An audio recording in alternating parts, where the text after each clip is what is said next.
नमस्कार, आप देख रहे हैं मेरा हरियाणा। शुरुआत करेंगे एक बड़ी खबर के साथ। दरअसल हरियाणा के सिरसा जिले के डबवाली उपमंडल में एक सनसनीखेज वारदात सामने आई है, जहां पर किराए के मकान में रह रही महिला की निर्मम हत्या कर दी गई। बताया जा रहा है कि 11 साल के बेटे को 100 रुपये देकर हत्यारा मौके से फरार हो गया। क्या है पूरी खबर बताएंगे आपको, लेकिन उससे पहले इस खबर को ज़्यादा से ज़्यादा शेयर कीजिएगा और चैनल को फॉलो करना मत भूलिएगा। तो घटना है डबवाली के वार्ड नंबर 15 की। शनिवार देर शाम को एक महिला की जहां पर हत्या कर दी जाती है। मृतका की पहचान सुमन पत्नी राजू के रूप में हुई है। सुमन पिछले कुछ समय से अपने 11 वर्षीय बेटे के साथ यहां किराए पर रह रही थी। वारदात का पता तब चला जब उसका बेटा घर लौटा और कमरे के अंदर अपनी मां को लहूलुहान शव जो है उसने देखा। बेटे का चौंकाने वाला खुलासा सामने भी आया है। मृतका के 11 वर्षीय बेटे ने कहा है कि जब वापस घर आया तो बिजली गई हुई थी। उसने दूसरे कमरे में रह रहे किराएदार साहिल से फ़ोन की टॉर्च ली और अंदर गया। वहां सुमन जमीन पर गिरी पड़ी थी और गले और आंख से खून बह रहा था। बच्चे की चीख पुकार सुनकर मकान मालिक कृष्णलाल और गली निवासी मौके पर पहुंचे और तुरंत पुलिस को सूचना दी। और इसके बाद जो है पुलिस साक्ष्य जुटाती है, मौके पर पहुंचती है, तफ्तीश करती है और कई चीज़ें जो है वो पुलिस के सामने भी आती है। देर शाम पुलिस ने इस सनसनीखेज हत्याकांड को लेकर बड़ा खुलासा किया है। डीएसपी कपिल अहलावत ने बताया है कि हत्या के पीछे प्रेम संबंधों का विवाद सामने आया है। जांच में पता चला है कि महिला के 2 अलग अलग युवकों के साथ संबंध थे और इसी वजह से आरोपी ने गुस्से में आकर उसकी गला काटकर हत्या कर दी। पुलिस के मुताबिक मृतका की पहचान, जैसे हमने बताया, कि 28 वर्षीय सुमन पत्नी राजू के रूप में हुई है, जो डबवाली के वार्ड नंबर 15 में किराए के मकान में अपने 11 वर्षीय बेटे के साथ रह रही थी। शनिवार देर शाम सामने आई इस वारदात ने पूरे इलाके को हिला कर रख दिया। शुरुआती जांच के बाद पुलिस ने आरोपी युवक विक्रम को हिरासत में लेकर पूछताछ की, जिसमें उसने अपना जुर्म कबूल किया।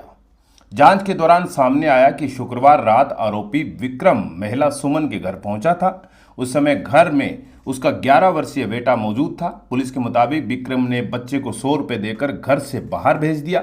इसके बाद कमरे के अंदर दोनों के बीच काफ़ी देर तक कहासुनी होती रही।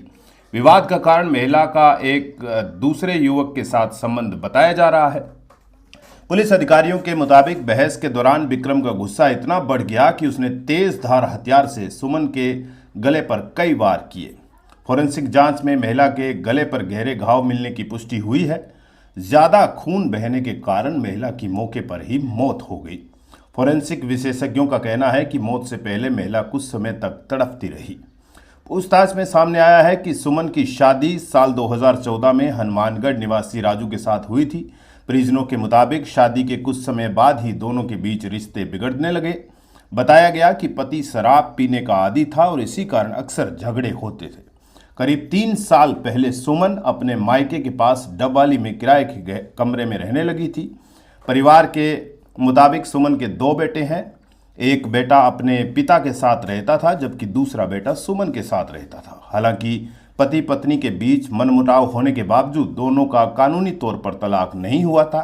पति से अलग रहने के दौरान सुमन का संपर्क विक्रम नाम के युवक से हुआ और दोनों के बीच संबंध बन गए। पुलिस जांच में यह भी सामने आया है कि कुछ समय बाद सुमन और विक्रम के रिश्तों में भी दरार आ गई थी। इसके बाद महिला का संपर्क पड़ोस के ही एक अन्य युवक से होने लगा। इसी बात को लेकर विक्रम सुमन से नाराज होने लगा और उसने हत्या की योजना बना ली। घटना वाली रात जब विक्रम घर पहुंचा तो पहले उसने बच्चे को पैसे देकर बाहर भेजा और फिर महिला से विवाद शुरू हो गया। इसी दौरान उसने गुस्से में आकर तेजधार हथियार से हमला कर दिया। कुछ देर बाद जब बच्चा वापस घर लौटा तो उसने मां को खून से लथपथ हालत में पड़ा देखा। बच्चे ने शोर मचाया तो आसपास के लोग मौके पर पहुंच गए और पुलिस को सूचना दी गई। घटना की खबर फैलते ही इलाके में लोगों की भीड़ जमा हो गई और पूरे वार्ड में दहशत का माहौल बन गया। पुलिस ने मौके पर पहुंचकर साक्ष्य जुटाए और शव को पोस्टमार्टम के लिए भेज दिया।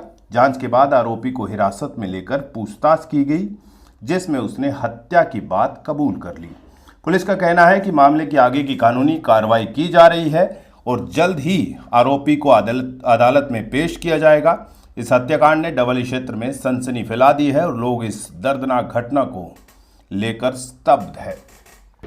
कल हमारे पास कंट्रोल रूम से एक वीटी आई थी कि एक वार्ड नंबर 15 खटीक मोहल्ला में एक लेडी की जला देकर हत्या कर दी गई। तो उस पर तुरंत कार्रवाई करते हमारे प्रबंधक थाना जो है देवीलाल अपनी टीम के साथ जो है उस स्थल पर पहुंचे थे और वहां पर उन्होंने पूरे मौके का मुआयना किया, साक्ष्य जुटाए सारे, और उसके बाद उसकी बॉडी, उसके जो मृतका थी उसके बारे में पता गया। तो उसका नाम था सुमन, जो कि यहीं की कबीर बस्ती की रहने वाली थी, जिसकी शादी 12 साल पहले हनुमानगढ़ में हुई थी। लेकिन वो अपने पति को छोड़कर 2-3 साल से यहीं पे मंडी डबवाली में रह रही थी। फिर उसके जब परिजनों को पता लगा इसके बारे में, तो उनके भाई जो है राजू पुत्र प्रेम कुमार, उनके बयान पर हमने ये मर्डर का पर्चा दर्ज किया। और जब पर्चा दर्ज किया तो जो उसका मृतका का बेटा था उससे भी थोड़ी हमने पूछताछ की, जिसकी आयु 11 साल। उसने बताया कि विक्रम नाम का लड़का आया था और उसने उसको मोबाइल दिया और बाहर भेज दिया और वो घर के अंदर चला गया। उसके बाद वो घर से बाहर आया और उसके भांजे को लेकर के चला गया और उसने उसको साथ लेकर चला। जब उसका भांजा घर पर वापस आया तो उसने देखा कि उसकी माँ की जो है हत्या कर दी गई है। तो उसने बाहर आके शोर मचाया, तब हमें कंट्रोल से वीटी प्राप्त। इस पे तुरंत कार्रवाई करते हैं हमारी सीआईए जो डब वाली टीम है और हमारे जो प्रबंधक थाना सिटी है देवीलाल, उनकी टीम ने इसको विक्की को, जो उसके विक्रम है, इसको काबू किया और इससे पूछताछ की, गहनता से पूछताछ की। तो इसने बताया कि मेरा इससे के साथ जो है रिलेशनशिप था और इसके साथ मेरा पैसे का लेन देन था और पैसे के लेन देन के चलते इनका विवाद हुआ जब ये वहाँ पे आया और उसके विवाद के चलते इसने उसकी हत्या कर दी। अभी तक की हमारी जांच में ये सामने आया। सर, इनका रिलेशनशिप का जो मामला बताया जा रहा है? हाँ, ये रिलेशनशिप में थे, मतलब ये भी शादीशुदा है विक्रम भी, लेकिन फिर भी रिलेशनशिप में थे। लेकिन कितने दिनों का परिवार ने आपको नाम दिया था? शक के दायरे में आपको नाम लिखवाए गए थे? हाँ, ये भाई जो नाम लिखवाया गया था विक्रम का ही नाम आया था, जो मैंने आपको पहले ही बताया, जो उसका 11 साल का बेटा है सुमन का, उसने बताया था कि विक्रम हमारे घर में है। तो डवाली में एक कह सकते हैं कि सनसनीखेज वारदात सामने आई, जहां पर एक महिला की हत्या कर दी जाती है और पुलिस कार्रवाई जो है वो भी बेहद कह सकते हैं कि तत्परता से जो है पुलिस ने कार्रवाई भी की है। आरोपी को काबू किया है, आरोपी से पूछताछ भी की गई है और आरोपी ने अपना जुर्म भी कबूल कर लिया है। फिलहाल पुलिस जो है आगे की कार्रवाई कर रही है। जल्द ही आरोपी को अदालत में पेश किया जाएगा, जहां पर कह सकते हैं कि पुलिस जो है पूरे साक्ष्य पेश करेगी।